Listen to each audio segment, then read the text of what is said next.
1967年，美苏冷战正处在高峰期，这时前苏联发生了一件让苏联人为之震惊的事情，那就是他们的最高领导人斯大林的女儿斯维特拉娜·阿利卢耶娃逃到了美国，当了美国的叛徒。在这样美苏对战的这样大的背景下，斯维特拉娜痛斥苏联，并且说出了反对自己父亲的话。而他这样的做法也被很多苏联人痛恨，骂他是美国的叛徒。那么斯维特拉娜究竟和他的父亲斯大林之间究竟发生了什么？甚至连自己的祖国都不要了。1966年10月3日，斯维特拉娜的伴侣拉杰什·辛格因为得了气喘病，因为救治无效而因病去世。亲眼看着自己的爱人死去的他悲痛欲绝，哭了整整3天3夜。之后，斯维特拉娜给苏联总书记勃列日涅夫写了一封信，说辛格已经去世，他希望自己可以回到辛格的家乡印度，按照印度当地的要求把死者骨灰撒进恒河水。这个时候，苏联所有人都没想到过斯维特拉娜会叛逃到美国去，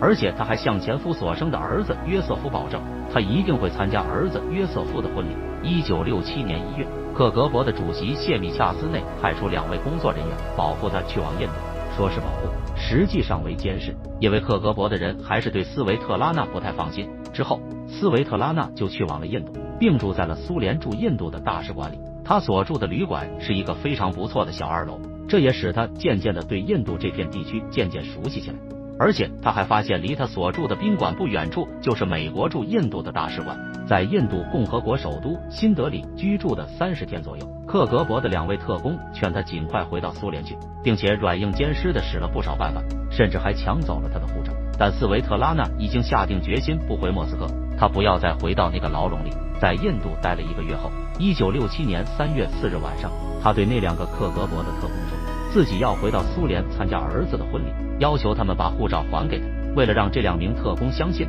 他还让他们看了自己刚刚买的回莫斯科的机票。这2位特工面面相觑，他们要求斯维特拉内发誓一定会回到莫斯科。在他按照他们的要求照做后，这2位特工才把护照还给他。在拿到护照之后，斯维特拉娜就回到了自己所住的旅馆。晚上6点40分，这2位克格勃特工经过思来想去，他们觉得斯维特拉娜最近有点太听话，这不像是他一贯的做事方法。出于对这位领导人女儿的不放心，他们决定去旅馆看看。然而他们敲了好长时间的门，都不见斯维特拉娜出来开门。这2位特工顿时有点慌乱，他们在此刻有一种不祥的预感。他们赶紧向这所旅馆的负责人找来了钥匙，打开了房间的门。进去后，他们发现斯维特拉娜所有的生活物品几乎没有动过，房间里也没什么东西，只是这里居住的人早已不知去向。后来经过对旅馆里的人员调查，一位在旅馆的守卫说，他好像见过斯维特拉娜，当时他正朝着美国驻印度的大使馆跑去，因为他跑得非常快，以至于许多人都没有注意到他，甚至看到他的人也没能追上他的脚步。2位特工叫苦不迭，他们万万没有想到斯维特拉娜会选择在这个时候逃到美国去，他们也根本不应该相信他之前发的毒誓。1967年3月9日，一位妇女来到了美国驻印度的大使馆，向美国切尔斯·鲍尔斯大使说，她是来自苏联的斯维特拉娜，是已故苏联的领导人斯大林的女儿，并且她要去往美国，向世界人民宣布父亲之前所做的那些恐怖政策。刚开始，美国的鲍尔斯大使并不相信斯维特拉娜所说的是真，因为这时候美国和苏联正是老死不相往来的敌对时期，苏联前总统的女儿怎么会叛逃美国呢？他起初以为斯维特拉娜只不过是苏联派来的间谍，来美国获取情报的，所以派了美国大使馆的工作人员监视了斯维特拉娜。后来鲍尔斯觉得这件事情可不是一件小事，于是就给国务卿迪安·拉斯克打电话，希望上级能够对这件事情做出决定。虽然从态度上来看斯维特拉娜非常诚恳，但是美国方面也没有贸然接受他的移民申请，这下可让斯维特拉娜犯难了。他左思右想，反正他不会再回到苏联去，于是就暂时去往当时的中立国瑞士。通过在瑞士居住的这半个多月，美国也对他进行了全面的考察，发现他没有其他可疑的行为和动机，终于同意给他办理移民签证。在2个月后，斯维特拉娜终于在美国的帮助下乘坐飞机飞往了美国的纽约。1967年4月，斯维特拉娜在纽约召开了记者发布会，他和之前对美国大使说的那样，揭露了父亲斯大林在苏联所实施的一切恐怖政策。他还当着众人谴责苏联的布尔什维克主义，并且他还说，苏联是一个让我感到压抑，让我没有自由的国家，我要在这里表达出我的心声，表达之前我在苏联那些不敢说的话，我痛恨苏联的一切。而我的父亲也是一个冷漠无情的人。这次斯维特拉娜在美国的记者发布会引起了世界的骇然大波，大家都不明白这个出生在苏联的红色公主为什么会这么痛恨苏联，甚至会做出这样如此过激的事情。喜欢本期文章的看官们可以动一动你们发财的小手，在右上角点赞支持一下，希望各位多多关注，多多转发。关于斯维特拉娜为什么如此痛恨苏联和自己的父亲，这件事情还要从他的童年开始说起。那是在1926年，斯大林的夫人为斯大林生下一个可爱的女儿。这年斯大林已经47岁了，老来得女的斯大林非常珍视自己的女儿，甚至想把世界上最好的东西留给女儿。所以自从斯维特拉娜是一个含着金汤匙出生的莫斯科公主，斯大林一家都非常宠溺这个女儿。斯大林也把自己一生中所有的爱都给了女儿，所以父女俩一直以来都相处的其乐融融。这样的场景也让其他的人看了都非常羡慕。可就在这个时候，不幸却发生了。1932年的11月8日，他的母亲内杰日达和父亲斯大林发生了激烈的争吵。在当日晚饭之后，内杰日达开枪结束了自己的生命，但苏联政府却对外宣称斯维特拉娜的母亲死于急性阑尾炎发作，并且还说她的母亲本来就精神不正常。后来斯维特拉娜才知道，自己的母亲和父亲结婚后生活的并不幸福，当时母亲只不过是因为长期忍受着父亲斯大林折磨，才因此得了抑郁症。但是父亲却对外界的人们撒了谎，这让他对父亲产生出一种既害怕又有点憎恨的感觉。之后父亲还流放了母亲那边的很多亲戚，这些亲戚中有一大部分人是看着斯维特拉娜长大的，但是在那天这些人全部被流放处死了。这两件事情也给幼年的斯维特拉娜留下了非常深的阴影。过了几年，斯维特拉娜也渐渐长大，斯大林给女儿派了很多秘书，让这些秘书监督女儿的生活和学习。童年的斯维特拉娜正处于爱玩耍的年纪，但是因为父亲的管制，她再也不能和同龄人一样自由的玩耍。10岁那年，斯大林开始要求女儿阅读各种各样有关共产党书籍，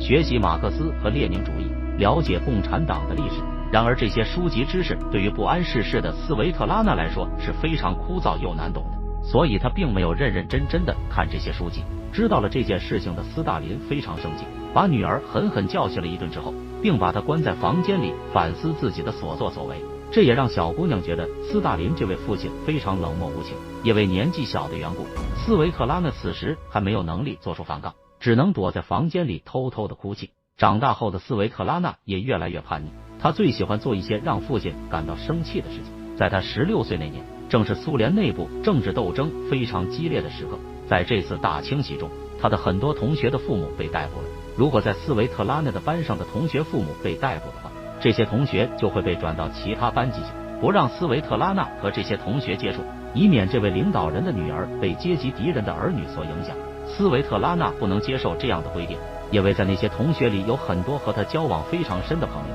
于是她回家劝说自己的父亲可以放过那些同学的可怜父母。然而对于女儿的劝说，斯大林根本听不进去。他对女儿说，他们都是我们国家的敌人，他们是反革命，我绝不允许轻易放过这些危害国家的人。面对油盐不进的父亲，斯维特拉娜非常生气，他一气之下摔门离去，根本不管身后的父亲急切的呼喊声。也就是在这个时候，他与父亲斯大林的矛盾越来越深，这使得他决定做一些让父亲意想不到的事情。于是他把平日里父亲那些严厉的教导都抛之脑后，开始偷偷接触一些社会上的人。在1942年年底，斯维特拉娜在一次聚会上认识了一个年近40的大导演阿列克谢·卡普勒，同时也是一个作家，只不过是一个生活在苏联的犹太人。于是他不顾父亲的强烈反对，告诉父亲他已经爱上了这个大导演，想要和他生活在一起。对于女儿的这次恋爱，斯大林当然是非常反对的。对于阿列克谢·卡普勒本人，斯大林也非常不满意，因为他的女儿今年才16岁，正是处在花一般的年纪里，怎么能嫁给一个年纪这么大的老男人呢？而且他还是一个犹太人，是一个情场老手。斯大林当然不希望自己的女儿被这样的人骗走青春。为了阻止女儿和卡普勒的恋爱，斯大林决定关押卡普勒，并把他流放到西伯利亚地区，永远不再让女儿和这个人见面。最终，卡普勒经受不住在西伯利亚的气候和恶劣的生活环境，就在那个地方离开了人世。虽然这次的恋爱给斯维特拉娜带来了沉痛的打击，但是他依然要和父亲抗争到底。在卡普勒死去的第2年，斯维特拉娜又和莫斯科大学的学生格里莫洛佐夫相爱了。并且答应了莫洛佐夫的求婚。这次斯大林依然不满意女儿的恋爱，他认为女儿应该嫁给自己手下的那些年轻有为的官员和将领，而不是一个这样一无是处的大学生。无奈斯维特拉娜已经答应了人家的求婚，斯大林也只能作罢。在两人结婚后，生下了一个儿子，生活的非常幸福。但是斯大林对于新郎的家庭非常不放心，于是把莫洛佐夫的父亲关押了起来，而且新郎的父亲还被斯大林扣上了叛国罪的罪名。几个月后，莫洛佐夫的父亲还是被斯大林枪杀了。发生了这样的事情之后，让斯维特拉娜觉得父亲不仅冷漠，而且残忍，没有任何人情味。这也导致了他的这段婚姻最终以离婚收场。为了能够给女儿找一个好归宿，让她可以安安稳稳的过一辈子，不再出去随便与他人交往，斯大林决定在共产党组织里给女儿找一个靠谱的丈夫。于是在1948年，斯大林就给斯维特拉娜安排了一个自己非常满意的女性，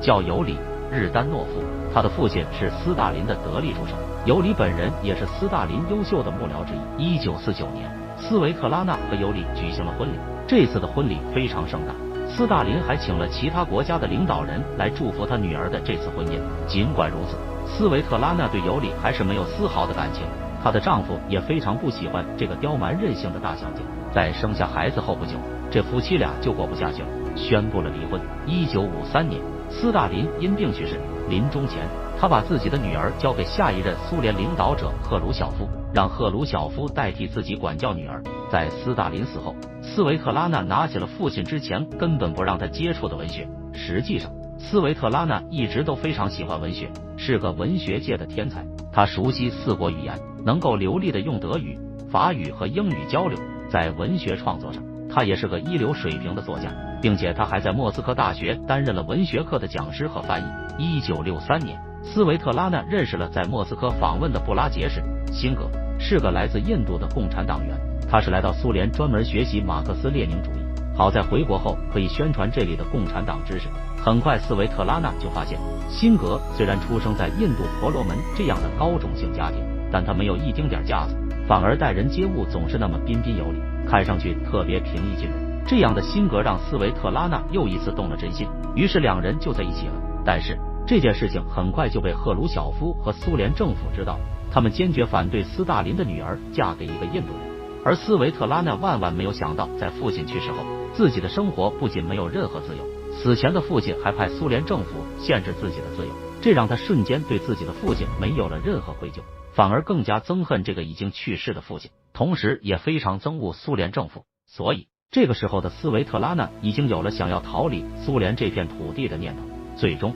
，1966年的10月31日，在辛格去世以后，斯维特拉娜借着这个机会，经过多次辗转，冒险逃离了苏联政府的监视，去往美国定居，并在美国纽约的记者会上向众人宣布了苏联政府的那些从未向外界公开的秘密，以及父亲斯大林的那些恐怖政策。而且他还说要放弃苏联的国籍，正式加入美国国籍，成为一个自由的人。在斯维特拉娜的印象里，美国一直是一个非常自由的国家。刚开始，他也的确能感受到，并且那里的人们对他非常热情，所以斯维特拉娜在那段时间里过得非常开心。但他不知道的是，美国人之所以对他那么热情，那么关心，只不过是因为他的手上还掌握着许多苏联的秘密。其实他在美国并没有实现完全的自由，因为美国情报局一直在背后偷偷对他进行监视，并且还强行要求他写很多有关于苏联情报的文件。在这段时间里，斯维特拉娜一直憎恨着父亲，并且对苏联有非常大的意见，所以他出卖了大量的重要信息给美国。